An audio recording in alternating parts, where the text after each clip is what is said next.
Hapon na magkamalay si Romel dahil sa labis na sakit ng kanyang katawan. Halos isang araw din siyang nakaratay sa manipis nilang papag. Bawat kilos ng kanyang katawan ay nararamdaman niya ang pagkalamog. Masakit ang kanyang likuran, hita, braso at muka. Yun ay dahil sa napasangkot na naman si Romel sa isang kaguluhan sa bilyaran. Isang miyembro ng gang si Romel sa kanilang baryo. May tuturing silang perwisyo ng karamihan dahil sa pagiging maingay nila sa gabi. Bukod pa roon, nagiging sakit din siya sa ulo sa tuwing nagkakaroon ng gulo. May mga nadadamay kasing tao at kung minsan pa ay may mga nasisirang mga kagamitan. Ang grupo ni Romel ang nagahari-harian noon sa kanilang lugar. Kilala na sila ng halos lahat ng kabinataan. Kumbaga, kinatatakutan na sila roon. At sa tuwing maririnig ang pangalan ng kanilang grupo, walang kahit sino na hindi matatakot sa kanila. Pero nagbago ang lahat nang dumating ang isa pang grupo. Ang grupo na bigla na lamang lumitaw para maghari-harian. Naging problema nila Romel ang grupong yon. Sa katunayan, yun din ang dahilan kung bakit siya nakaratay sa papag ng maraming oras. Kumusta yung mga kasama natin? Tinanong ni Romel ang kanyang kapwa gangster na si Boyong. Na tulad niya ay nagalusan din sa nangyaring gulo. Pero hindi ganoon kagrabe kagaya ng sa kanya. Masama rin ang lagay ng iba, par. Lintik na mga bagong salta yan ah. Hindi ko matanggap na ginanon lang tayo ng gagong yun. Alam niyo na ba kung sinong leader ng gang na yon? Si Agapito, par. Agapito? Oo, sabi ng isa nating kasama, yun daw yung narinig niyang pangalan na tawag dun sa leader. Hanip din niyang Agapito na yan ah. Ang lakas sumuntok pre. Hindi ko akalain na kahit na mas payat siya sa akin kinaya niya akong patumbahin Anong bawal na gamot kaya tinira nun? Kahit masakit ang katawan ay pinilit pa rin ni Romel na makabangon. Inunat niya ang kanyang braso at nagpatunog ng daliri at leeg. Magpapagaling lang tayong lahat. Gagantihan natin yung mga bagong salta na yan. Di ako papayag na may ibang hari sa lugar na to, no? Par, hindi kaya mas maiging kapag magaling na tayo, laylo muna tayo? O bakit? Natatakot ka ba? Hindi naman, kasi pre, di naman natin kilala yung Agapito na yan Mas maganda siguro na magsagawa tayo ng investigasyon para malaman natin kung sino yung mga yan. Kung sa bagay, may tama ka. Huwag ka mag-alala. Sasabihin ko yan sa leader natin. Pero sa ngayon, gusto ko muna kumain. May pagkain ba tayo rito? Tatapos ko lang magluto, kumain ka na. Kasi mamayang gabi, darating na si mama. Baka isumbong ka na naman sa nanay mo. O sige. Pahingi nga ako pre. Bawi na lang ako kapag nagkapera na ha. Paano ka naman magkakapera wala naman tayong trabaho lahat. Loko. Sige na, maghahanda na ako. Napailing na lamang si Romel. Bumuntong hininga siya at napatanong sa sarili.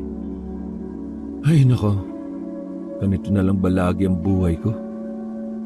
Naisip na rin naman niya ang magbago. Sa katunayan, plano na talaga niyang magbagong buhay. Gusto na sana niyang magpakatino para sa babaeng minamahal niya.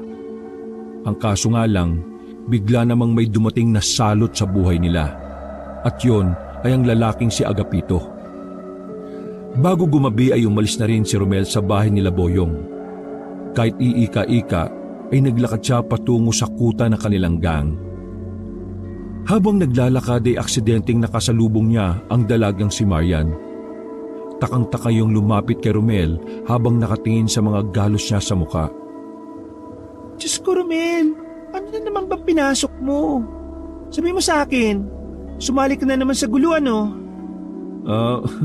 Wala. Anong wala yan? Kitang-kita nabugbog ka na naman. Nagkaroon lang ng kaunting gulo. Diyos ko, anong kaunting gulo? Ganyan ba ang kaunting gulo? Halos pumikit na yung mata mo? Marian naman, wag mo naman akong sermonan. Kung ayaw mong masermonan, ayusin mo na ang buhay mo. Oo na. Magbabago na ako. Pangako. Plano ko naman kasi talaga yun eh. May umepa lang talaga. Halika, sumama ka sa akin. Sumama? Saan? Gagamutin natin yung mga sugat mo para mas madali yung gumaling. Teka. Dadali mo ako sa lolo mong albularyo? Para humilom kagad yung sugat mo. Sandali, aray! Wala nang nagawa si Romel nang hilahin na siya ng dalaga paalis. Ayaw man niyang pumunta roon ay wala na rin siyang nagawa. Ang dahilan kung bakit hindi niya kailanman ginusto na pumunta sa lolo ni Marian ay dahil kung ano-anong pinagsasasabi noon na mahirap paniwalaan. Para kasi sa binata, nakokornihan siya sa mga albularyo. Hindi rin naman kasi siya naniniwala. Nang makarating sila ay sakto namang nasa bakura na matanda. May nilalaga itong kung ano. Napatingin na matandang albularyo nang makita si Marian. Pero nawala agad ang ngiti nito nang makita ang kasamang si Romel. Oh, nabugbog na naman tong syota mong tambay na walang direksyon ng buhay. Grabe naman kayo sa akin. Oy, bakit? Totoo naman Tuwing makikita kita sa labas, lagi kang may kaaway. Yung ba ang may direksyon sa buhay? Ay naku, huwag na nga po kayo magtalo. Nandito kami kasi kailangan namin ng tulong nyo. Para gamutin ang isang ito na hindi naman naniniwala sa akin. Alam ko hindi kayo magkasundo ni Romel, pero please, tulungan mo po ako na pagalingin agad itong mga sugat niya. Nang sa ganun makapaghanap na siya ng trabaho. Itong taong ito, magtatrabaho. Oo nga, Lo. Kaya sige na. Tulungan mo na ako, please. Ay nako. Pasalamat ka talagang tao ka, mahal ko ang apo ko. Kasi kung hindi, ako pa ang dadagdag dyan sa mga sugat mo. Kung makapagsalita nirarayo mo na nga. Ano? May sinasabi ka ba? Wala po. Ang sabi ko, pangakong aalagaan ko po ang apo ninyo. Iiwan ko na po ang gang. Ay siguraduhin mo lang. Ha? Kahit napipilitan ay pinapasok na sila ng matanda sa loob ng maayos nitong bahay. Mag-isa lamang ang matandang si Apollo roon mula nang mamatay sa sakit ang asawa nito. Sandaling may mga hinalungkat na kung ano-anong gamot ang albularyo. Walang gana lang na nakaupo at naghihintay si Romel doon. Kailangan ba talaga to? Gagaling din naman ang mga sugat ko, ilang araw lang Manahimik ka. Gagawin natin to para humilom kagad yung sugat mo. Totoo ba yung mga ganyan? Hindi naman totoo yan Alam mo, kahit ipaliwanag ko sa'yo, hindi ka naman interesado Wala rin, hindi ka rin maniniwala. Ay nako, sige na. Basta ito na ang huli Ayaw ko na rito. Kulit ng lolo mo Ito na ang huli kung hindi ka na mabubugbog. Pagbalik ng matanda ay may mga dala na itong mga garapon na iba-iba ang kulay. Pag-amoy pa lang ni Romel ay napangiwi na siya. Hindi naman mabaho, sadyang ayaw niya lang mag-amoy matanda. Ay, ikaw Romel. Alam mo, inis na inis ako sa pagmumukha mo Pero nagtitiwala ako sa iyo na kaya mong alagaan itong apo ko. Lalong-lalo na sa mga sitwasyon na ito. Hindi ligtas sa gabi ang kababaihan. Maraming salamat sa tiwala niyo. Pero ano yung sinasabi niyo na hindi ligtas ang kababaihan sa gabi? Sumeryoso ang mukha ng matanda. Wala na sa itsura nito ang pagiging iritado sa binata. Hindi ka naman maniniwala pero sasabihin ko na rin. Nitong nakaraan, anak ng kakilala ko nawala. Babae yun. Natagpuan, patay na. Alam niyo anong nangyari? Paano namin malalaman ikaw nga nagkukwento? Aray! Binatukan siya ng matanda at halos mahilo-hilo siya ng bahagya dahil tinamaan siya sa sugat niya. Inaswang ang babae. Nanlaki ang mata ng dalagang si Marian. Habang si Romel naman ay walang reaksyon ng muka pero parang gusto nitong tumawa. May aswang na dito, Lo. Hindi pa napapatunayan na aswang. Pero ang basihan ay kung papaano pinatay ang dalaga. Wala nang laman loob eh. Tapos puro kalmot sa buong katawan. Para ka kung nanlaban pa ang babae. Tahimik lang si Romel noong mga sandaling yon. Pilit na lamang niyang pinakikinggan ng kwento na matanda. Kung pwede nga lang siyang umalis bigla ay ginawa na niya. Pero hindi. Ayaw niyang magmukhang walang respeto sa harap ng kanyang nobya. Kaya ikaw, Romel, sa halip na nakikisama ka sa suntukan na yan, bantayan mo dapat itong si Marian, ha? Alam mo naman na lumalabas ng gabi yan minsan, hindi ba? Totoo man o hindi ang aswang, lagi ko naman pinoprotektahan niyang si Marian. Hindi niyo na kailangang ipaalala sa akin. Dahil ang tunay na lalaki, may pagkukusa. Diyos, mayabang ka talaga. Ay sige na, umayos ka na. Tignan natin kung hanggang saan yung yabang mo sa mga gamot na ito. Isa-isang pinahira ng matandang si Apollo ang bawat sugat ni Romel. Sa sobrang hapdi, makailang ulit pang napasigaw ang binata. Kulang na lang ay maihina siya sa kanyang salawal. Makalipas lang ang halos kalahating oras ay natapos din sila. Pawis na pawis si Romel at hingal na hingal. Masakit din ang kanyang lalamunan sa kakasigaw. Maraming salamat talaga, Lo. Paano po, mauna na po kami? Sandali lang. Gabi na, delikado sa daan. Kunin niyo ito. 2 pulseras na kulay pula ang inabot ni Apollo kay Marian. Para saan po ito? Pulseras yan na mabisang proteksyon sa aswang. Kapag meron ka niyan, hindi ka na mahahawakan ng aswang. Suotin mo yan, Apo. Ikaw din, Romel, suotin mo yan. At naiirita na naman ako sa pagmumukha mo. Dami niyo talagang pauto to. Sinuot ng dalawa ang pulseras at nagpaalam na rin sila sa matandang albularyo. Nagsimula na silang maglakad. Madilim na ang paligid noon kaya napakapit na lang si Marian kay Romel.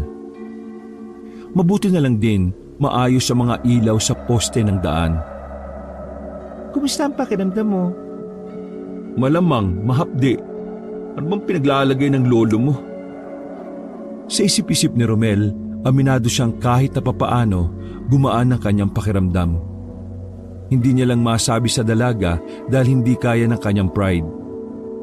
Isip mo lang, 2 araw o 3 magiging okay na yung mga sugat mong yan. Eh di sige, sabi mo eh. Habang naglalakad sila, bigla nilang nakasalubong sa daan si Agapito. Ang bagong siga sa kanilang lugar. Ang lalaking pumalit sa trono ng grupo nila Romel. Nakaramdam ng kaba si Romel sa mga oras na yon. Batid niyang mapapalaban siya kung tutuloy pa sila. Gusto niya sanang umatras pero nakita na siya ni Agapito. Kaya naman kahit nakabado, tumuloy na lang din siya. Katwiran ni Romel, mag-isa lang naman si Agapito. Kakayanin niyang pumalag. Napatigil si Romel at Agapito. Nagkatinginan silang sandali. Bagay na ipinagtaka ni Marian. Romel, magkakilala ba kayo? Ngumisi si Romel at matalim na tumingin kay Agapito. Siya yung epal na gustong maging bagong siga sa lugar natin. Kasama ka pala sa mga nabugbog ko. Mabuti naman at nakakalakad ka pa. Ano bang kailangan mo at bakit mo kami binabangga? Nalaman ko kasi na kayo mga siga sa baryo na to eh. Gusto ko lang kayong palitan. Dahil lang gusto mong maging siga sa baryo namin, mambubugbog ka? Hindi lang sa baryo na to. Gusto ko sa buong probinsya natin. Hoy, bago mangyari ang pangarap mo, kailangan mo muna kaming kalabanin. Sigurado ka ba sa sinasabi mo? Wala kang alam kung ano ako. Kaya kung ako sa'yo, dapat matuto kang pumili ng mga salitang sasabihin mo. Hoy, hindi ako nasisindak sa mga ganyan, no? Sandali, Romel. Ano, makikipagsuntukan ka na naman? Hindi. Gusto ko lang tandaan ang pagmumukha ng taong to. Dahil sa susunod, lulumpuhin ko na ito. Tara na nga. Bago sila umalis ay nagsalita pa si Agapito. Isang kataga na nagpainit ng ulo ni Romel. Ingatan mo yung babae mo, boy. Baka magulat ka na lang. Subukan mo. Sige. Idampi mo lang kahit dulo ng daliri mo sa kanya. Ihatid kita mismo kay Satanas. Tumawa ng malakas si Agapito, pero hindi na yung pinansin pa ni Romel. Hinayaan na lang niya ang lalaki at mas inuna ang kasintahan. Aminado si Romel na parang iba talaga ang dating ni Agapito sa kanya. Meron siyang hindi mapaliwanag. Hinatid ni Romel ang kanyang kasintahan sa bahay nito. Masaya naman siyang nagpaalam. Habang naglalakad pa uwi, nagtaka si Romel dahil parang nawala na ang ibang masakit sa katawan niya. Utya, totoo yata yung gamot-gamot ni Tandang Apollo na yun Kinaumagahan, parang isang malaking himala kay Romel ang biglang pagkawala ng mga pasa niya sa muka. Ganon din ng mga maga. May mga naiwan mang ibang mga sugat na pagaling na rin. Isa pa ring malaking tanong para kay Romel kung papaano nangyari yon. Kaya naman hindi nalaman ng kanyang ina ang mga nangyari sa kanya. Nagawa na naman niyang ilihim ang mga tinamong galos dahil sa away. Samantala, bigla na namang sumagi sa kanyang isipan ang lalaking si Agapito. Habang humihigop ng kape, ay hindi niya maiwasang hindi uminit ang ulo. Napadungaw na lang siya sa labas nang marinig ang kanyang ina na may kinakausap. Iiling-iling na lamang si Romel dahil kaaga-aga pa ay tsismis na naman ang inatupag ng kanyang ina. Hindi naman sana siya makikinig pero aksidenteng naabot na ng pandinig niya ang sinasabi ng kanyang nanay. Pangalawa na yata, ayan na. Nakita na ba yung babae? Yung babaeng nawawala nung nakaraan, nakita na. Ang kaso lang patay na yon. Alam niyo ba kung anong chismis? Diyos ko, pinatay daw ng aswang. Napatigil si Romel sa pag-inom ng kape nang biglang maalala ang sinabi ng matandang si Apollo dahil doon. Sa hindi malaman, tila ba biglang naging interesado si Romel sa mga usaping yon. Natatawa na lang din siya. Maya-maya lang ay naisip niyang pumunta sa kanilang tinatawag na hideout. Naabutan niya roon si Boyong na abala na naghahasa ng itak. Nilapitan niya ang kaibigan. Ang aga maghasa Ano, re-restback na ba tayo? Anong re-restback ang pinagsasabi mo? Wala nga iba nating kasama At saka, namamayagpag na yung Agapito na yun. Kilala na rin siya sa kabilang baryo. Nagsisiga-sigaan na yung siraulong yun Nakasalubong ko nga siya kagabi. O anong nangyari? Wala, kasama ko si Marian Tama lang yun. Di mo rin siya kaya lang ng mano-mano Aba, minamalit mo ba ako? Hindi, nagsasabi lang ako ng totoo. Teka, ano yung suot mo? Napansin ni Boyong ang suot na pulseras ni Romel. Nakakapukaw kasi talaga ng atensyon yon. Dahil hindi naman nagsusuot si Romel noon pa ng mga burloloy sa katawan. Ay, galing yan sa lolo ni Marian Proteksyon daw sa aswang. Diyos ko, ewan ko ba sa matandang yun? Tinigil ni Boyong ang ginagawa. Sa narinig nito ay parang nasabik itong pag-usapan ng aswang na yon. Ay, siya nga pala pre. Alam mo ba yung nangyari dun sa babaeng nawawala nung nakaraan? May nawawala ulit ngayon Alam ko na yan. Nabanggitan ng lolo ni Marian. Tapos, yung nawawala naman ngayon naging usapan yun sa tapat ng bahay namin. Bakit? Naniniwala ka bang aswang ang gumawa nun?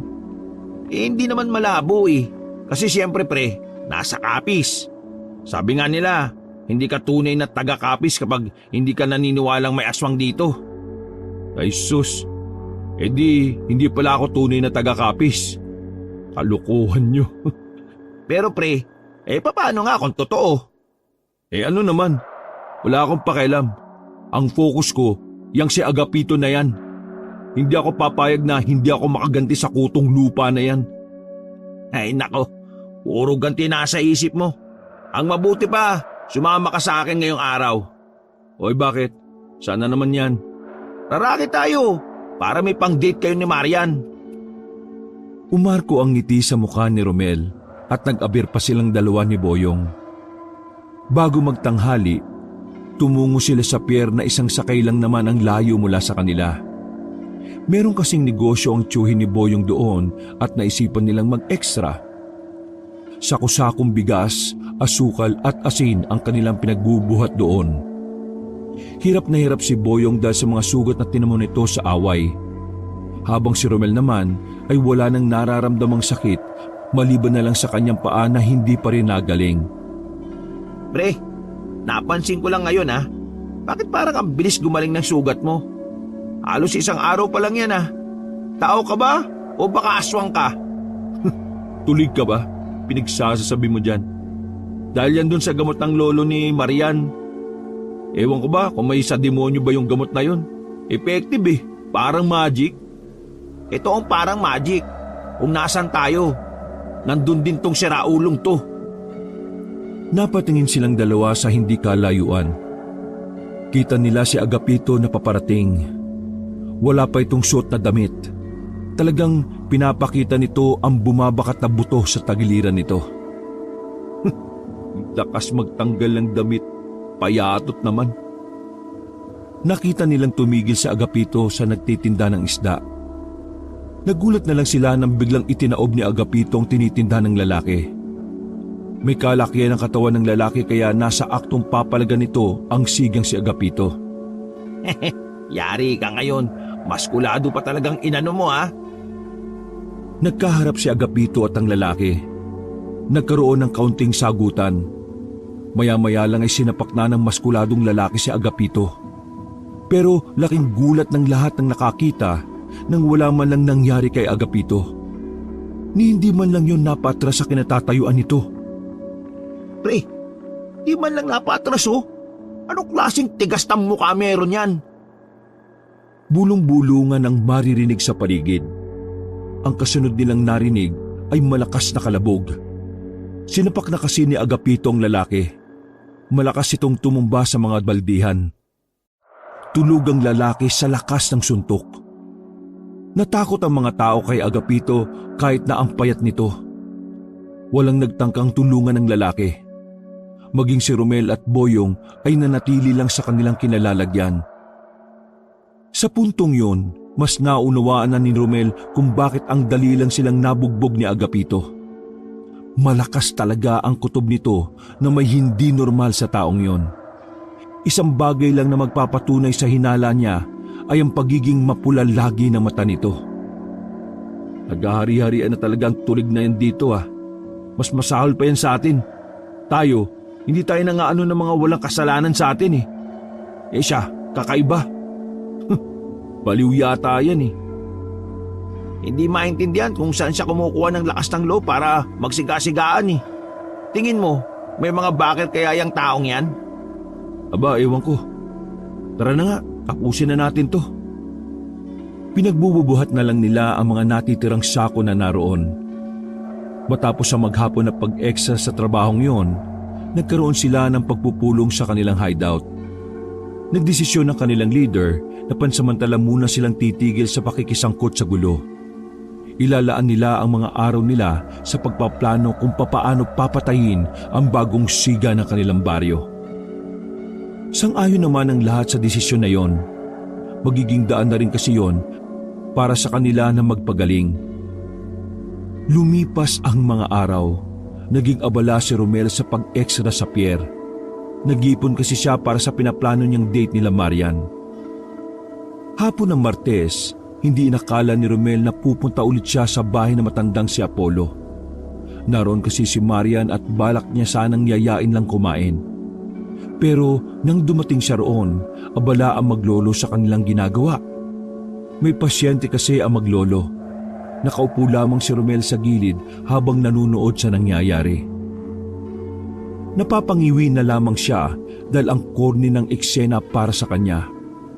Isang dalagang babae kasi ang naroon. Nagwawala at kinailangan pang itali yon sa haligi ng bahay. Sumisigaw ng tungkol sa aswang. Ang pagkakarinig ni Romel, pinaglalaroan daw ng aswang ang babaeng yon. Misis, malakas ang aswang na naglalaro sa anak ninyo. mas mainam na huwag niyo siyang hahayaang nasa labas. Marahil pamamaraan nito ng aswang para kusang lumapit sa kanya ang bibiktimahin niya. Pero huwag kayo mag-alala, Mrs. Gagawan ko ng paraan kung ano man ang negatibong enerhiya ang nilagay sa kanya. Pabulong na nagsalita si Romel kay Marian na katabi lang din niya. Di naman totoong sinasapian yan. Baliw-baliwan lang yan. Tingnan mo mukha oh. Mukhang tanga, di ba? Sino ba nagsabing sinasapian yan? Wala, di ba? Nasa ilalim kasi yan ng hipnotismo. Tapos ikaw tatawa-tawa ka. Maniniwala ka lang siguro kapag ako na yung nabiktima, no? Natamimi ang binatang si Romel. Tila nakaramdam ito ng pagkapahiya kaya nanahimik na lang ito sa isang tabi. Tumagal ng halos 2 oras na naroon si Romel. Naging kalmado na rin ang dalagang pasyente nila. Sa ngayon, nakabalik na sa realidad ang anak ninyo, Mrs. Hindi na siya mabibiktima ng aswang. Wala nang epekto ng hipnotismo sa kanya. Pero huwag kayong kampante. Mas mainam na manatili na lang muna siya sa bahay. Tumango-tango ang ginang. Pinagtulungan na rin ng mga kasama nito na buhati ng dalaga. Pag-alis ng mga yon, pinagtuunan na naman ng matanda si Romel. Nakita mo yung nangyayari? Hinihipnotismo ng aswang ang babaeng natitipuhan niyang biktimahin. Kaya ikaw, magdoble alerto at ingat ka para sa apo ko. Kapag may nangyaring masama dyan, mayayari ka talaga sa akin. Kahit magdoble ingat ako dyan, kung hindi ko naman mababantayan niya ng 24 oras, madadali talaga yan. Romel! Ba't sasagot ka pa? Baluktot naman ang katwiran mo. Diyos ko, sabihin mo na lang kung mahina ka, kaya di mo kayang protekta ang kasintahan mo mula sa aswang. Iharap niyo muna sa akin yung aswang bago ako maniwalang meron ng ganyan. Kung ginagamit mo lang ang utak mo dapat alam mong may mga bagay na hindi mo nakikita. Totoo sila. Gaya na lang ng Diyos. Naniniwala ka ba sa Diyos? Oo naman. O nakita mo na ba siya? Ha? Hindi pa. Bakit ka naniniwala? Kasi di ba God is everywhere? Oh, God is everywhere. Pero ang aswang, gadon rin. Pinalo na matanda si Romel ang pamaypay sa ulo. Buti na lang ay nakailag ang lalaki. Talent na kasi niyang umilag lalo na't lagi niya namang ginagawa yon kapag nakikipag-away. Matapos ang sandaling yon, sabay na ring naglakad pa uwi si Romel at Marian. Nakakapit na si Marian sa binata. Kulang na lang ay sumiksik siya sa gilid ni Romel. Uy, ano ba? Natatakot ka ba sa haka-hakang aswang na yan? Hindi sila haka-haka. Totoo sila, no? Kung ayaw mong maniwala, bahala ka sa buhay mo. Tumigil ang dalaga sa paglalakad nang maramdaman na tila merong nakasunod sa kanila. Pero nang lingunin naman nila ay wala namang tao sa likuran. Maging ang binatang si Romel ay nagtaka rin. Naramdaman niya rin kasi ang presensya sa likuran nila. Parang may sumusunod sa atin. Hayaan mo na, baka hold-upper lang yon. Baliw ka, anong hold-upper lang? Kaya kong palagan ng hold-upper, kaya kalma ka lang mahal. Hindi hold-upper ang nararamdaman ko. Parang... Aswang na naman. Pambihira na... Ha? Napatigil sa pagsasalita si Romel nang makarinig naman sila ng pag-angil. Sinundan niyo ng maihinang tawa na parabang nagpipigil. Alis na tayo, bilis! Hinila na si Romel ng kanyang kasintahan kaya napilitan na lang din siyang sumunod. Habang tumatakbo sila, rinig mismo ni Romel ang mga kaluskos sa kadiliman na parang sumusunod sa kanila. Ayaw mang aminin ni Romel pero nakaramdam na rin siya ng kaunting kaba at pagtataka. Nawala lang ang kaluskos na makarating na sila sa parting marami na ang tindahan. Hingal na hingal ang dalaga. Sakto naman na naroon pala si Boyong. Daladala nito ang tricycle na pinagkakargahan ng mga gulay. Oh, anong nangyari sa inyo? Bumaba si Boyong at nilapitan silang dalawa. Ito kasing si Marian Nagyayang mag-jogging. Baliw, Sabihin mo kaya sa kanya ang totoo. Hulaan ko, hinabol kayo ng aswang no? Ay, isa pa to. Gagatungan pa. Naniniwala ka na may aswang? Tumingin-tingin si Boyong sa paligid sandali. Oo, naniniwala ako. Sa katunayan Oo na, totoo na ang aswang. Kaya pwede ba Boyong? Hatid mo muna kami para makauwi na kami. Sa akto, pauwi na rin ako. Gusto nyo, kain muna tayo libre ko na. Nang marinig ni Romel ang salitang libre, ay mabilis siyang pumayag. Umupo na agad sila sa bakanting pwesto sa lugawan. Pre, walang masama na maniwala ka sa aswang kahit na gangster tayo. Ano ka ba? Hindi naman nakakabawas sa pagiging cool yun, no?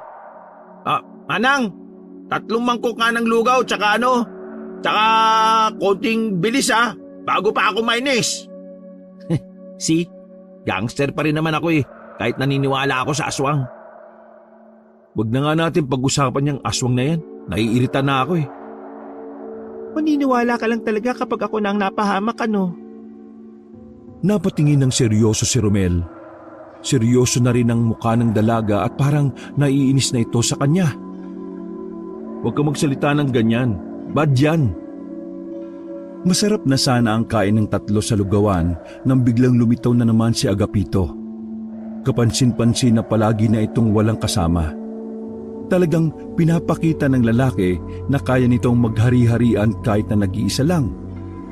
Hindi na sana yon mapapansin ni Romel at Boyong, pero gumawa ng eksena si Agapito. Kumuha ito ng isang mangkok na plain na lugaw at barang-barang sumalok sa malaking kawa. Walang nagawa ang Ali dahil sa kasigaan ng lalaki. Kahit ang mga kalalakihan na nasa lugawan ay hindi rin pumalag. Marahil alam nila na malilintikan lamang sila sa oras na nakipagmatigasan pa sila. Payak na ang lalaki dahil sa ginawa ni Agapito. Hindi na natiis ni Romel ang nakikita niya. Aawatin sana siya ni Marian pero pinigilan ni Boyong ang babae. Hayaan mo na siya. Ano kayaan? Sira ulo ka ba? Tumayo ang dalaga at aktong hihilahin pabalik si Romel pero nakita na ito ni Agapito. Namumula mga mata ng payat na lalaki na lumapit sa kanila. Tingnan mo nga naman ang tadhana. Palagi na lang tayong pinagtatagpo Mukhang magaling na ang mga sugat mo. Nakapagtataka. May tanong lang ako, aswang ka ba?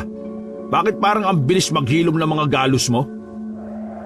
Nilakasan ni Agapito ang pagkakasabi para marinig din ng ibang naroon. Nakakaloko ang ngiting pinapakita nito. Ngiting unang tingin pa lang ay nakakainsulto na. Lakas din ang loob mong maghari-harian sa lugar na to, no? Dayo ka lang dito, baka nakakalimutan mo. Ako? Dayo? Wala ka palang alam sa nakaraan ko Hindi bale. Ang ganda pala ng syota mong to Parang bet ko to, Hindi na pinatapos ni Romel ang sasabihin ni Agapito. Sinapak niya sa ilalim ng baba ang lalaki. Napatras yun at napahawak sa lamesa. Sa lakas ng pagkakasuntok, bumulandra yon sa mga bakanting lamesa. Napasuntok naman sa hangin si Boyong sa sobra nitong tuwa.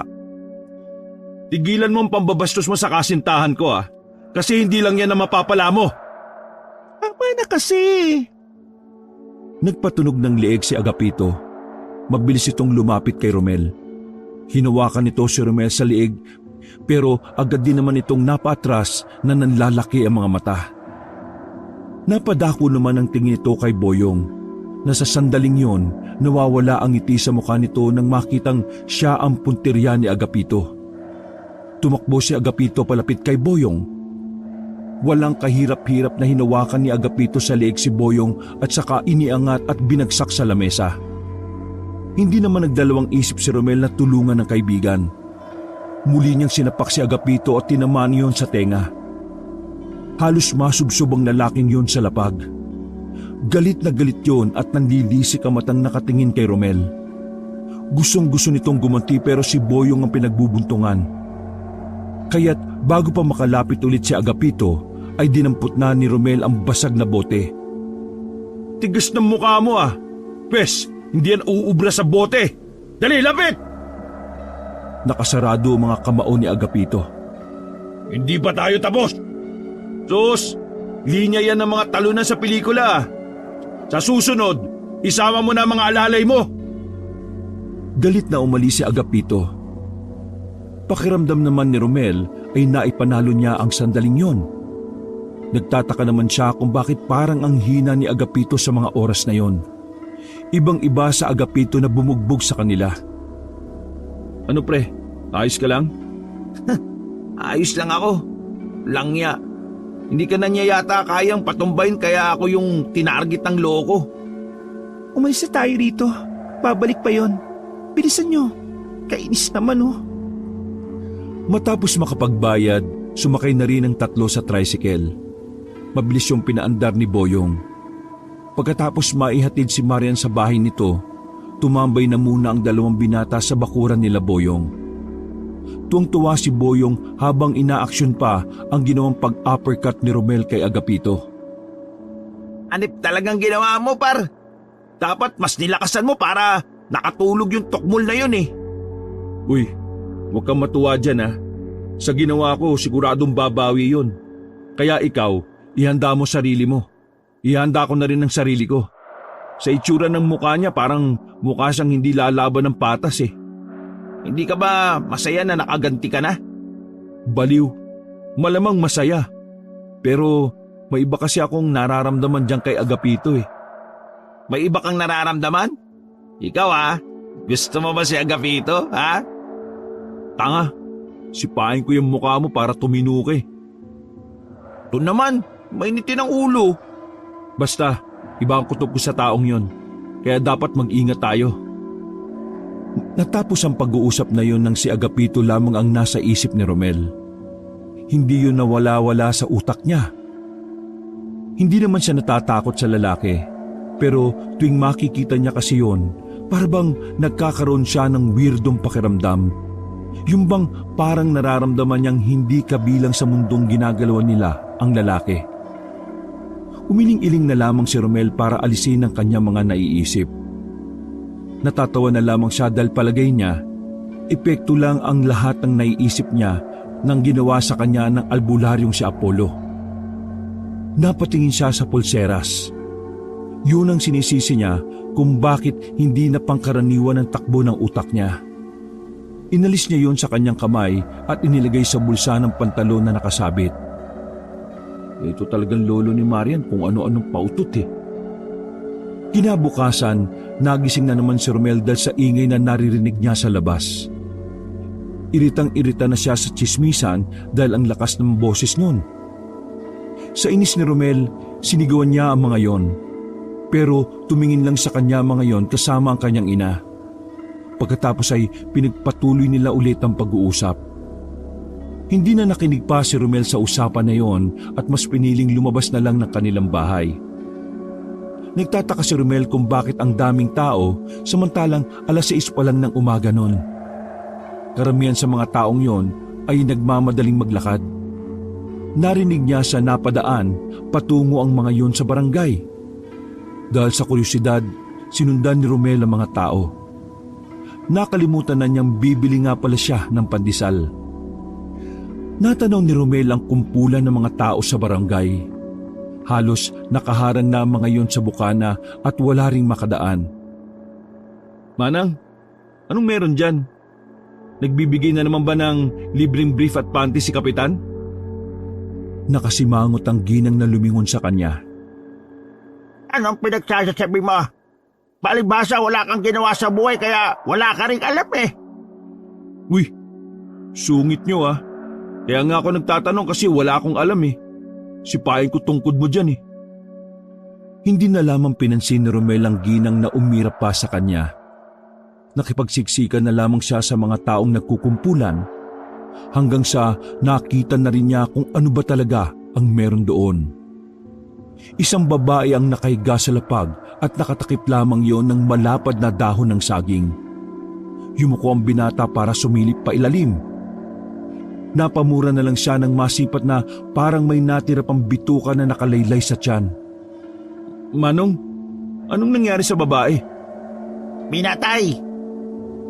Napailing na lamang si Romel dahil wala naman siyang makausap na maayos doon. Kaya ang ginawa niya ay umuwi na lamang siya sa kanila. Sakto naman na naabutan niya ang ina sa loob ng kanilang bahay. Tatanungin na lamang niya yon dahil tsak na may alam ito. Nay, may itatanong lang sana ako. Ay nako, wala akong pera. Hindi pa ako nababayaran ng mga pautang ko. Hindi naman ako hihingi ng pera eh. Eh ano bang itatanong mo? Nagpamewang ang ginang sa kanya at nakataas pa ang isang kilay. Alam niyo ba kung anong nangyari doon sa babaeng bangkay sa barangay ngayon? Nang marinig yun ng kanyang ina ay parang nagningning ang mata nito. Tila ba kinatuwa ng ginang na interesado sa ganoong bagay ang kanyang nag-iisang anak. Eh bakit nak? Gusto mo ring maging mosong? Ha? Anong mosong? Sawang-sawa ka na maging sakit ng ulo ko. Ayaw mo na ba maging basagulero? Ano nga yung mosong? Mosong, asawa ni Mosang.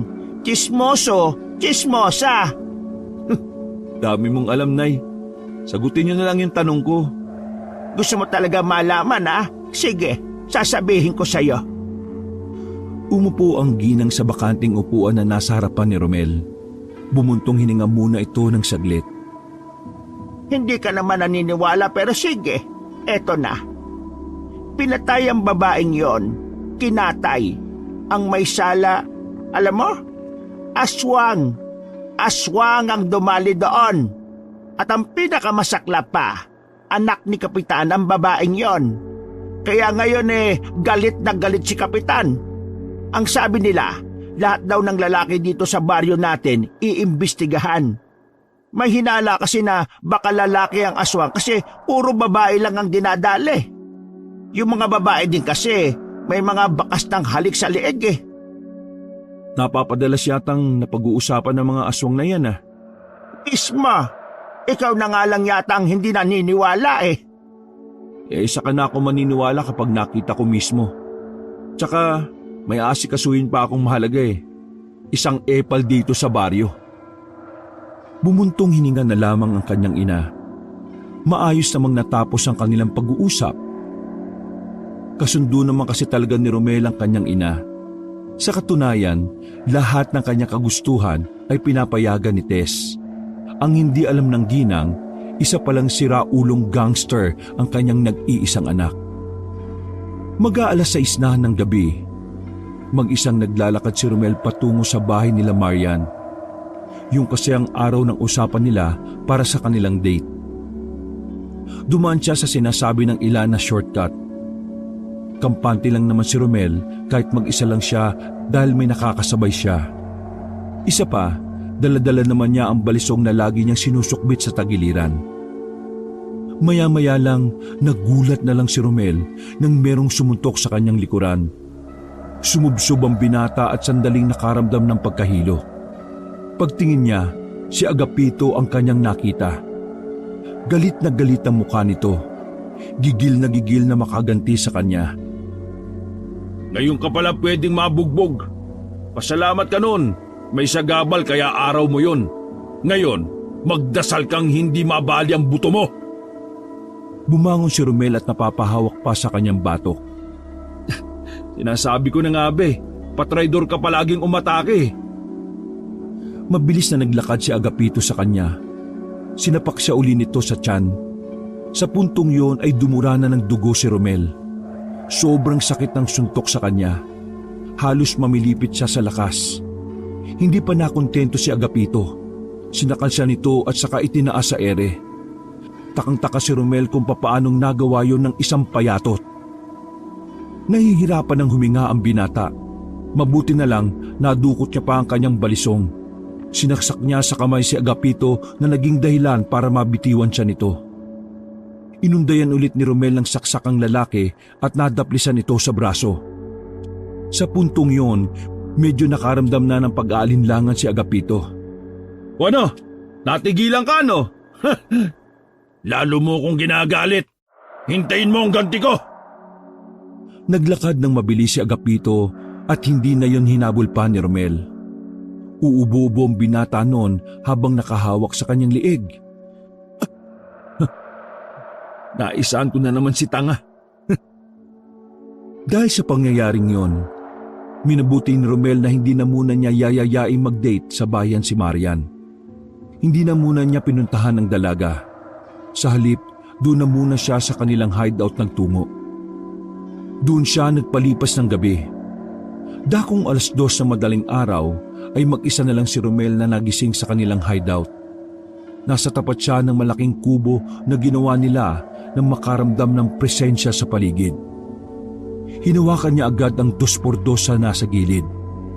Daan-daan siyang sumilip sa silong ng hideout nila. Naramdaman at narinig niya kasi na parang doon nagmumula ang mga kaluskos. Mga ilang sandali lang, napasigaw ng malakas si Romel nang biglang may lumabas mula roon. Isang lalaki na malaki ang bibig. Nakalabas ang matutulis na pangil nito. Nilundagan siya ng lalaki. Pumaibabaw ito sa kanya. Nasa aktong kakagatin na sana siya ng nilalang na yon nang magising naman ang iba pang miyembro ng gang. Kumuha ng baril ang isa sa kanila at tinamaan ng bala ang nilalang sa paa. Iika-ikang gumapang ang lalaki patungo sa dilim. Sunod-sunod na pagpapaputok pa ang ginawa nila. Kaya hindi na bumalik pa ang aswang na yon. Natulala si Romel sa nangyari. Hindi siya makapaniwala. Anong klaseng tao yun? Umiling ang kanilang leader at sinabing ang lalaking yon ay isang aswang. Sa puntong yon, doon na naniwala si Romel. Litong-lito si Romel. Walang ideya ang lahat kung bakit siya ang inatake nung gabing yon. Samantalang ang pagkakaalam nila ay puro babae lang ang dinadali ng aswang na yon. Kahit alanganin na sa daan ay tumakbo na mabilis si Romel. Tumungo siya sa bahay ng matandang si Apollo. Kahit alam niyang tulog na ang matanda, ay binulabog niya yon. Mga Polo! Hoy! Gising ka muna dyan! Makailang ulit na kinatok ni Romel ang pintuan ng matanda. Halos maalog na ngayon dahil sa bigat ng kanyang kamay. Mga ilang sandali lang, padabog na ang bukas ng pinto. Bumungad ang nakasimangot na matandang si Apollo. May hawak itong pamalo na muntikan ng tumama kay Romel. Mabuti na lamang ay nakailag ang binata. Isa kang malaking buwisit sa gabing ito. Ano ba problema mo? At bakit ka nang gugulo sa ganitong oras? Oo, teka nga. Kumalmalungo kayo. Sino kakalma sa ginagawa mo? Maganda na panaginip ko inudlot mo pa. Naniniwala na po ako sa aswang. Inatake ako ng isa kanina. Natigilan na matanda sa kakaalburuto nito. Baka sa mukha ni Apollo ang pagkalito. Hindi ako nakikipagbiruan sa'yo, ha? Tingin niyo ba magsasayang ako ng oras na pumunta rito kung nagpapapansin lang ako? Totoong naniniwala na ako sa aswang dahil mismong ako ang nakakita. Sa mismong harapan ko. Muntikan pa nga akong kagatin Paano ka mahahawakan ng aswang may binigay ako sa'yo? Ay, tindik ka. Nasaan na yung pulseras? Bakit? Legit ba yun? Kung sinuot mo yon, hindi ka sana inatake ng aswang. Wala ka talagang utak, ano? Sana mag-break na kayo ng apo ko. Sakit ka sa ulo. Teka, ano ba? Kumalma ka nga. Hindi ako pumunta dito para makipagtalo. Nandito ako kasi kailangan ko ng tulong nyo. Tulong? Ngayon napatunayan ko na totoo nga ang aswang. Naniniwala na rin ako na baka isa na si Marian ang maging biktima niya.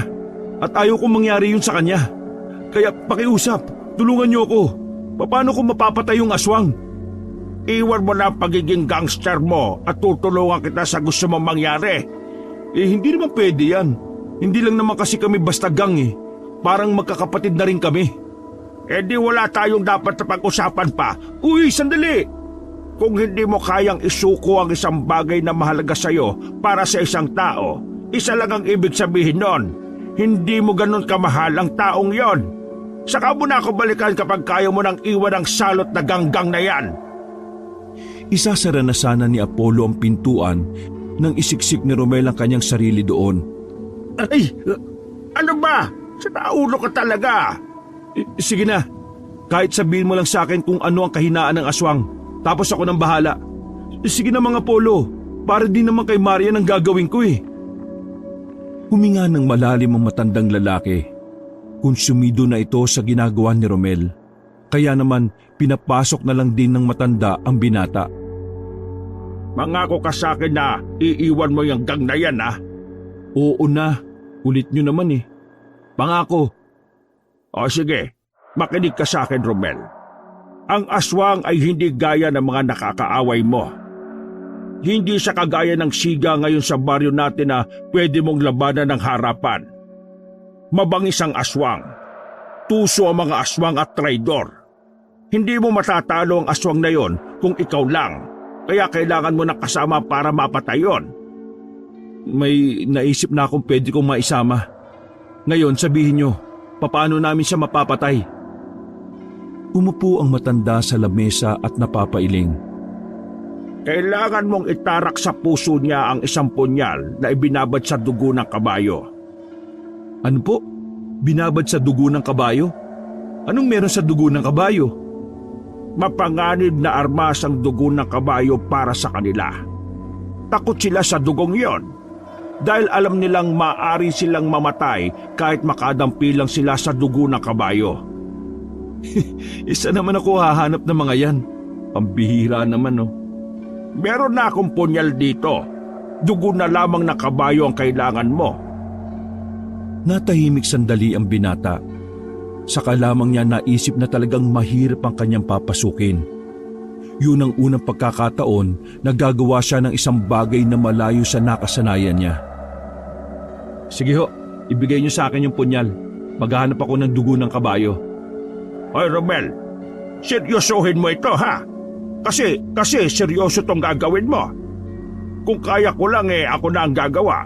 Pero dahil nagbibida-bida ka, di ikaw na. Seryoso naman ho ako eh. Yung nangyari sa akin kanina, yun ang nagbukas sa isipan ko na pwedeng mangyari din yun kay Marian. Lalo na't puro babae ang binibiktima niya. Pero nagtataka lang ako. Hindi naman ako babae pero bakit niya ako inatake? Abay, ewan ko. Teka, kukunin ko lang yung punyal, ha? May hinalungkat na naman na matanda sa baul nito. Makalipas lang ang ilang minuto, bumalik ito na dala ang punyal na nakabalot pa sa tela. Isang dangkal at kalahati ang laki ng punyal. Inilapag naman na matanda ang punyal sa ibabaw ng lamesa. Ito ang punyal. Ingatan mo yan, ha? May kabigatan ng punyal ng kunin yun ni Romel.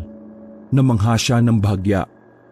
Unang beses pa lang kasi siyang nakakita ng punyal sa buong buhay niya.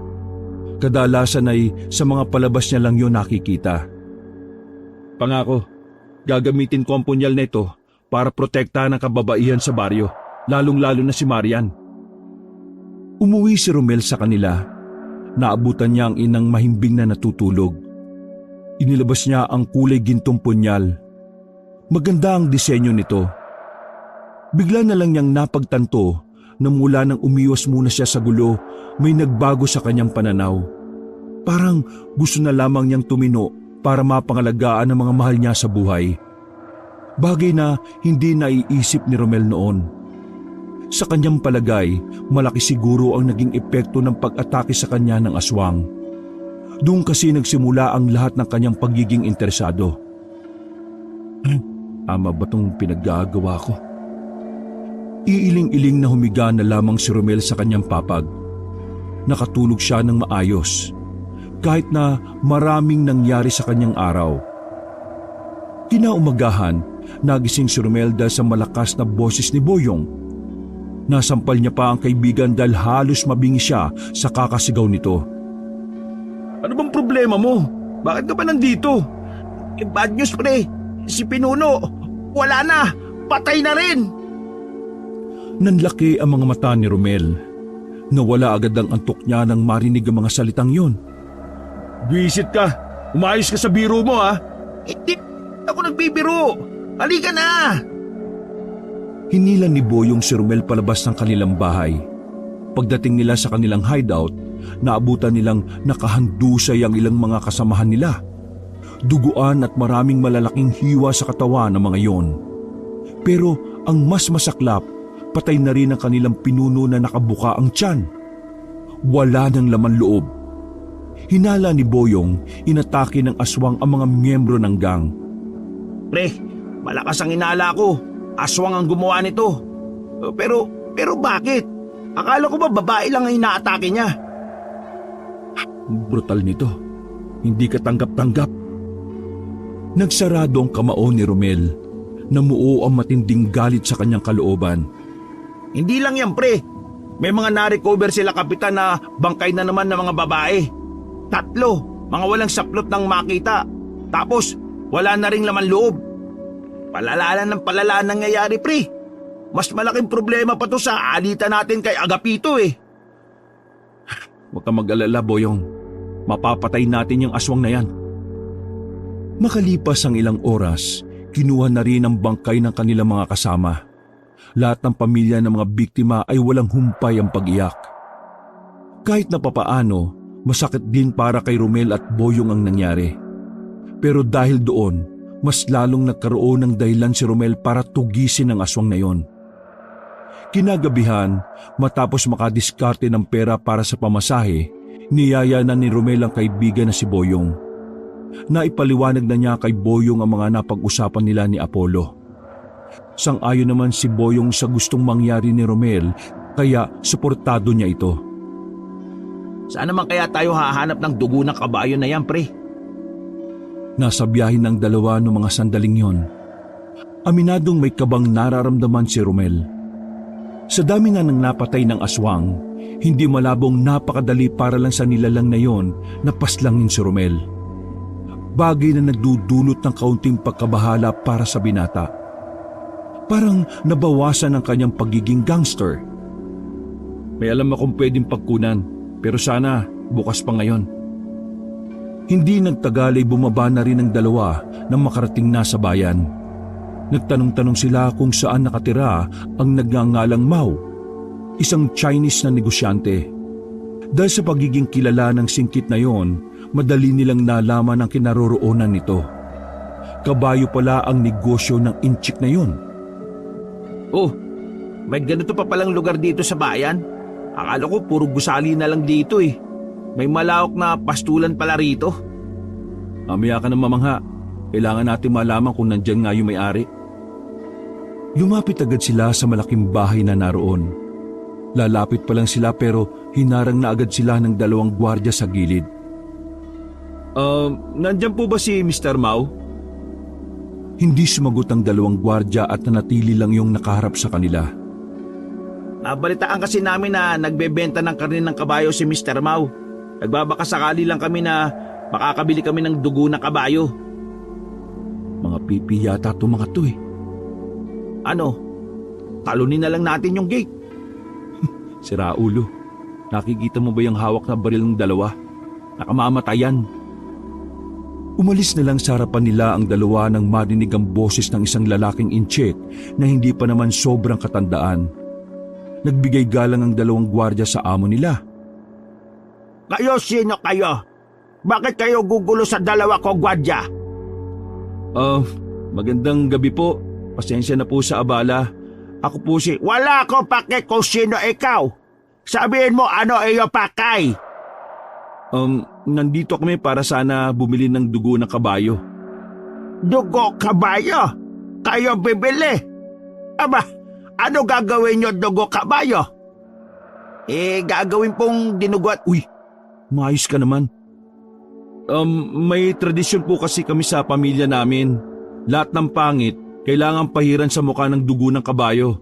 Para pagkatapos ng 1 taon gagawa po ng kaunti yung mga pangit. Ikaw sabi tradisyon. Di tawag dyan, tradisyon na mga pangit.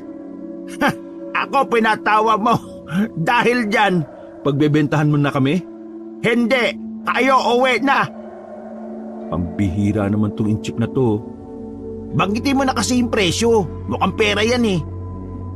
600. Tumigil ang inchik sa paglalakad. Malapad ang ngiti nitong tumingin sa kanila. Sa isang iglap, pumayag agad yon. Madali nilang nakuha ang dugo ng kabayo. Hindi na rin sila nagtagal pa roon dahil kailangan pa nilang puntahan si Apollo. Uy pre, di ba si Agapito yon? Nanggagangster na naman dun sa karinderya oh. Nasa bangketa sila habang naghihintay ng masasakyan nang matanaw sa kabila si Agapito. Ginugulo ang mga kumakain. Kahit hindi nila naririnig ang sinasabi ng lalaki roon, kutob nila sa pilitang humihingi ng pera si Agapito. Wala tayong panahon para sa kanya. Ang aswang ang dapat nating unahin. Kung sa bagay, tama ka naman. Pero bakit kaya siya iika-ika ng lakad? Muling napalingon doon si Romel nang may isang ideya na pumasok sa utak niya. Nagtayuan ang kanyang balahibo nang maisip na baka si Agapito ang aswang na pumapatay sa kanilang baryo. Sa pagkakaalala niya kasi, natamaan sa hita ang aswang ng barilin ng kanilang kasamahan. Dahilan para maging iika-ika yun. Gaya na lamang ng nakikita ni Romel kay Agapito sa mga sandaling yon. Pero sa kabilang banda, malabo rin para sa kanya na si Agapito nga ang aswang. Masyado kasing payat si Agapito, samantalang ang aswang naman ay may pagkalaman ang katawan. Di pwede, malabo. Ha? Anong malabot hindi pwede? Wala. Oh, ayan na yung sasakyan, sumakay na tayo. Nagkibit-balikat na lamang si Boyong at sumunod na rin kay Romel sa tricycle. Hating gabi na nang makarating sila sa pamamahay ng albularyong si Apollo. Nagkakapi ang matanda nang madatnan nila ito. Napatango ang matanda nang makita ang daladala nilang plastik na laman ang dugo ng kabayo. Mga Apollo, ito na yung dugo ng kabayo. Aba, talagang pinatutunayan mong seryoso ka talaga sa mga sinabi mo ha. Pero irita pa rin ako sa mukha mo ha. O tara, pasok kayo. Ay, teka sandali. Sino pala ang isang tukbol na ito? Yan nga po pala si Boyong, kaibigan ko. Gangster din yan ano? Mukhang maasim eh. Magsasalita pa sana si Boyong pero sinenyasa na lamang ito ni Romel. Mga ilang sandali lang, nilagay na ni Apollo ang dugo sa maliit na planggana. Binigay na rin ni Romel ang punyal na daladala nito. Itatapon mo na ba yung dugo pagkatapos pagbabaran o gagawin niyo pong dinuguan? Gusto mo gawin kitang bopis. Manahimik ka nga! Sinimula ng matandang albularyo ang gagawin nitong ritual. Tahimik lang si Romel at Boyong sa mga sandaling yun. Pinakikinggan lamang nila ang matanda kahit na wala naman silang naiintindihan. Ang mahalaga kay Romel, matapos na ang sandaling yon dahil maging siya ay nakukornihan. Tumagal ng halos 50 minuto ang ginagawa ng albularyo. Sa wakas, dumilat na rin yon na sinyalis na tapos na ang ritual. Napabuntong hininga pa ang dalawa dahil sa tuwa.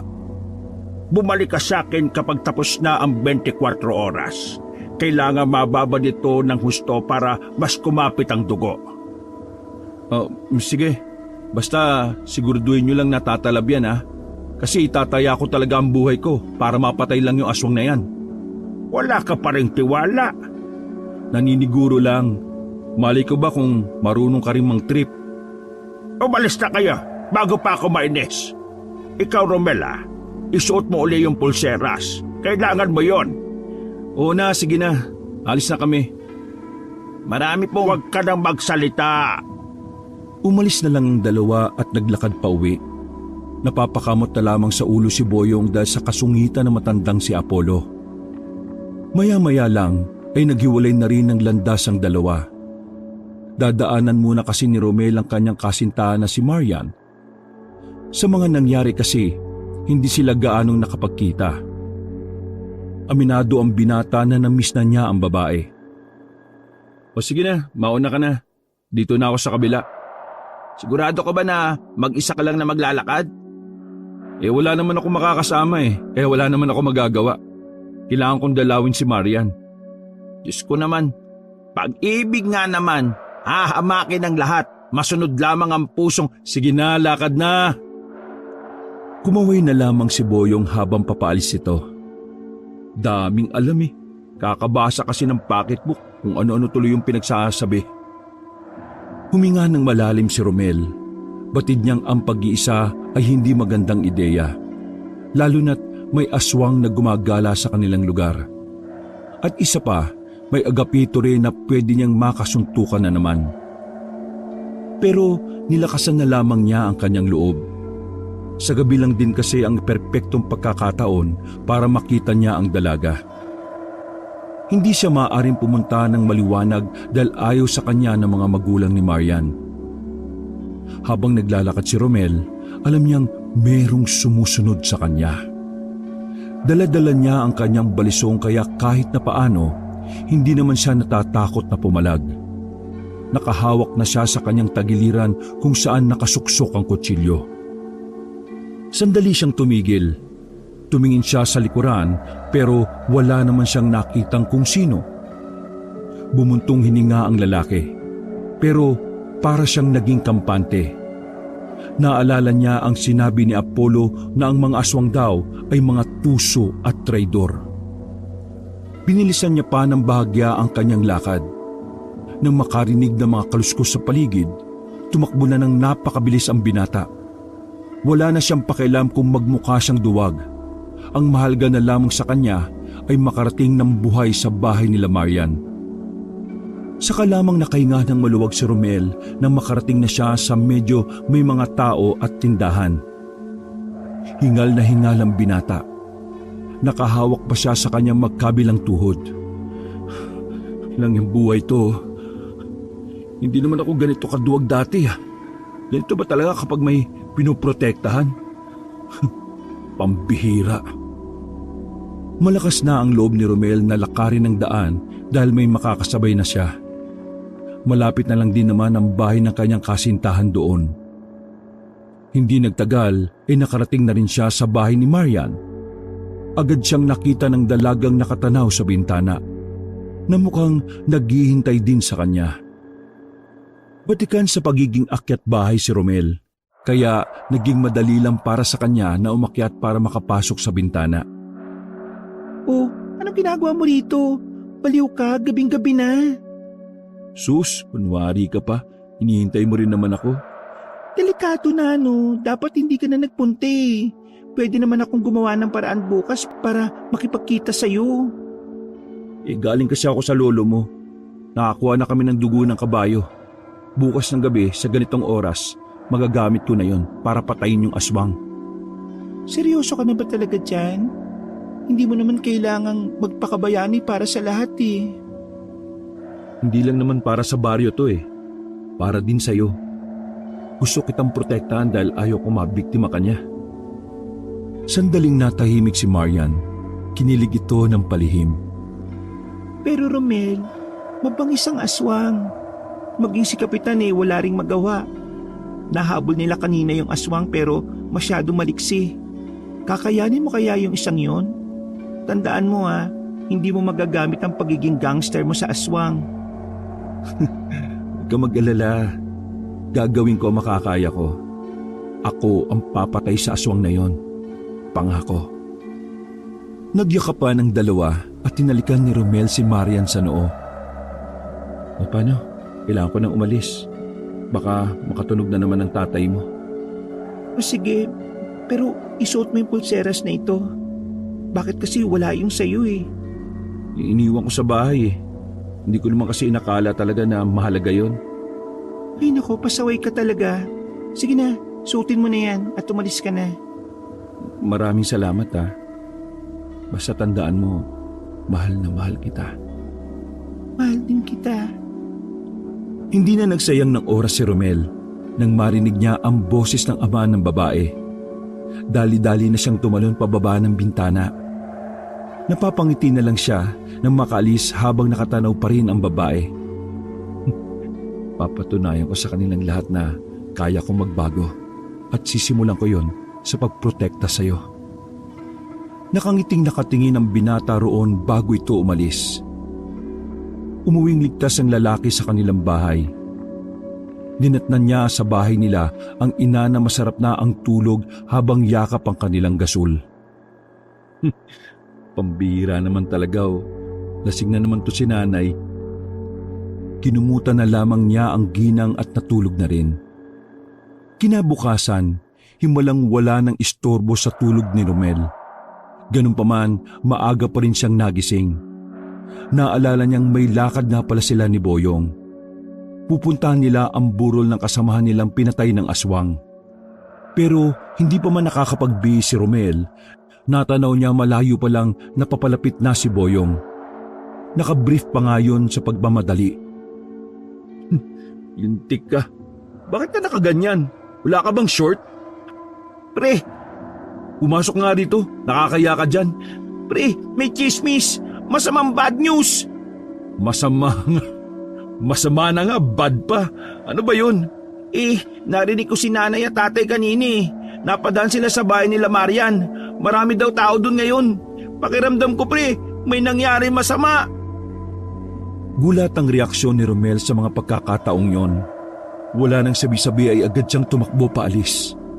Pinuntahan niya ang bahay ng dalaga. At pagdating nga niya roon, umiiyak ang mga magulang ng babae. Si Marian daw ay dinukot ng aswang. Nagtayuan ang balahibo ni Romel. Magkahalong takot ang kanyang nararamdaman. Takot dahil baka may kung anong gawin ng aswang sa dalaga. Galit dahil sa dami na ng pinatay ng aswang, hindi pa rin yun nakukontento. Ang unang pumasok sa isipan ni Romel noong mga sandaling yon ay puntahan si Apollo. Agad silang tumakbo ni Boyong na nanghablot na lang ng short sa sampayan ng kapitbahay.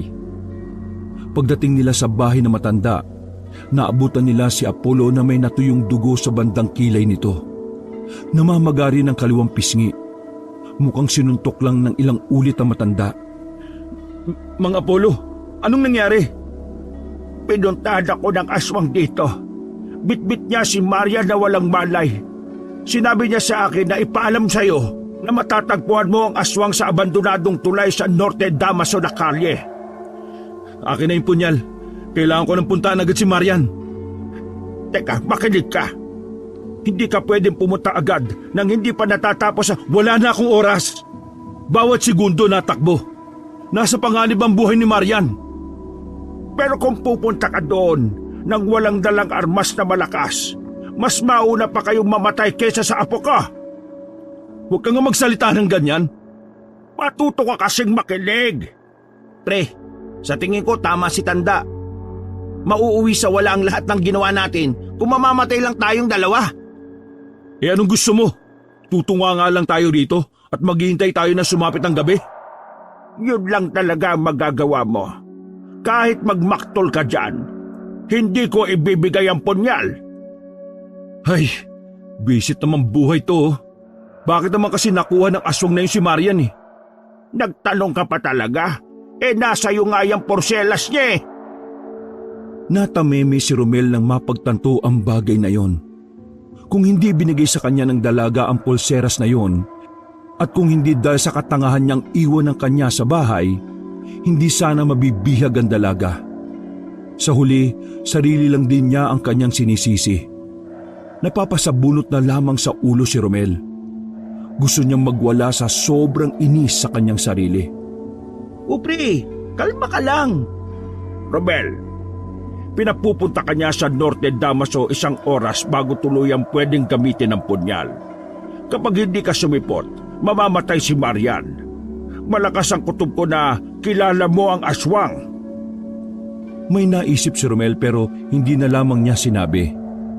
Gusto niya na malaman mismo sa kanyang mga mata kung tama nga ba ang kanyang hinala. Sisipot ako sa oras na gusto niya. Boyong, maiwan ka ha? Paano ka? Ayos lang ako. Hanggat nasa akin tong pulseras, hindi niya ako mahahawakan. Isa pa, ikaw ang magdadala ng punyal kapag pwede na. 1 oras muna akong makikipaggaguhan sa aswang na yon. Kumalma na bahagya si Romel. Kahit papaano ay nalinawan na rin siya. Ang tanging nagawa na lamang niya noon ay pagdasal ang kaligtasan ng babae. Mabilis na lumipas ang mga oras. Umalis na rin ang binata patungo sa sinasabing abandonadong kalye. Tulad ng napag-usapan, mag-isa lang siya roon. Nakarating siya sa tulay. Sa dulo ng tulay ay naroon ang tila pamilyar na tindig ng isang lalaki. Samantalang sa gilid nito, nakatali si Marian sa haligi ng tulay. Lumapit agad si Romel patungo roon. At doon, nakumpirma nga niyang si Agapito nga ang talagang aswang. Sinasabi ko na nga ba ikaw ang aswang Kaya pala gustong-gusto kong patayin ang aswang kasi ikaw pala yun. Hindi nagsayang ng oras si Romel. Nagmamadali siyang tumakbo para saksakin ng dalang kutsilyo si Agapito. Pero biglang nagbago ang anyo ng lalaki. Dinakma lang nito ang binata sa liig at saka sinapak sa muka. Hindi pa ito nakontento. Pinagtatatadyakan pa siya nito sa kahit saang bahagi ng katawan. Alam mo, tatalab pa yung pulseras na yan? Hindi na! Wala kahit na anong pangontrang tumatalab sa akin kapag malapit na ang kabilugan ng buwan! Napatingin pa sa itaas ang lalaki. Sabay tumawa ito ng malakas. Habang si Romel naman ay lupaypay na nun. Wala pang 10 minuto, ramdam na agad ni Romel ang pagkatalo. Halika rito! Magtabi kayo! Mamayang kabilugan ng buwan, kakainin ko kayo ng sabay! Pinagsisisipa ulit ng aswang si Romel. Buti na lamang ay walang malay ang babae kaya hindi nito nakikita ang nangyayari. Hindi na kayang kumilos pa ni Romel, nahihilo na rin siya. Samantalang si Agapito naman ay nakaupo sa gitna ng kalye. Nakatingala sa buwan habang hinihintay ang oras na maging bilog yun. Maghintay ka lang! Mamamatay din kayo! Huwag kayong mainip! Maya-maya pa, nakita ni Romel na tuluyan nang naging bilog ang buwan. Kinakabahan na si Romel lalo na nang dalhin na sila sa gitna ng kalye. Oras na para sa masarap na pagkain. Sa ilalim ng bilog at dilaw na buwan ay may isang malinamnam na hapunan. Nasa aktong kakagatin na ni Agapito si Marian nang makarinig sila ng sigaw. Romel! Catch! Hinagis ni Boyong ang punyal na nakabalot ng tela. Parang nag-slow motion pa yon sa ere habang nakatingin silang dalawa.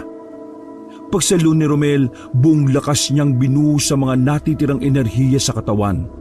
Sinaksak niya si Agapito sa dibdib. Sa bilis ng pangyayari, nagulat na lamang si Agapito. Napaatras yun ng napaatras hanggang sa tuluyan ng matumba. Hindi maaari. Agad na nanigas ang katawan ni Agapito dahil sa punyal. At sa mga sumunod na sandali, tuluyan nang nawala ng malay si Romel. Halos 1 buong araw na nakaratay si Romel. Bumangon lang siya nang gamutin ni Apollo. Nabalitaan niya na sinunog na ng mga residente ang bangkay ng aswang. Umarko na lamang ang ngiti ni Romel nang mapagtanto na naipanalo na pala niya ang laban. Sa kanyang gilid ay naroon si Marian. Labis ang pag-aalala na yumakap sa kanya.